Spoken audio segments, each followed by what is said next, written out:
તો શું નામ છે તમારું? મારું નામ હેમંત છે. હું અમરાષ્ટ્ર ફૂડ મારો સ્ટોલ છે અહીંયા, અને અમે ઓથેન્ટિક મહારાષ્ટ્રીયન મુંબઈ વડાપાવ, પછી જે તમને દેખાય છે કાંદા ભજીયા પાવ, બટાટા ભજીયા પાવ, બટર વડાપાવ, અને જે પ્રિપરેશન કરીએ છીએ એ લાઈવ હોય છે.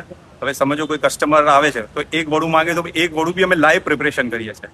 અને જે બી વસ્તુઓ જે અમે યુઝ કરીએ છીએ, જ્યારે કસ્ટમર કહે ત્યારે અમે બટાટાને છીલી અને એમાંથી ઠેચા મસાલા લગાવી અને પછી અમે બનાવીએ છીએ. ગ્રીન ચટણી, પછી જે મહારાષ્ટ્રીયન ઠેચા ચટણી કહેવાય, અને ઘાટી ચટણી, એ અમે પોતે ઘરે બનાવીએ છીએ. અમે કોઈ વસ્તુ બજારથી લેતા નથી, અને અમારી દરેક વસ્તુમાં શુદ્ધ સિંગ તેલનો ઉપયોગ થાય છે. અને હવે કોઈને આવવું હોય તો તમારો ટાઈમિંગ શું છે? પહેલા અમારો ટાઈમિંગ સવારે 9 થી 2 વાગ્યા સુધીનો, બપોરના 2 સુધીનો. સવારે 9 થી બપોરના 2. બપોરના 2 અને 4 થી રાતના 10-11 વાગ્યા સુધી અમે સાંજના 4 થી રાતના 10 વાગ્યા સુધી, બરાબર? યસ. અને એડ્રેસ છે આપણે GHB કોમ્પ્લેક્સ, અંકુર ક્રોસ રોડ, હનુમાન મંદિરની પાછળ.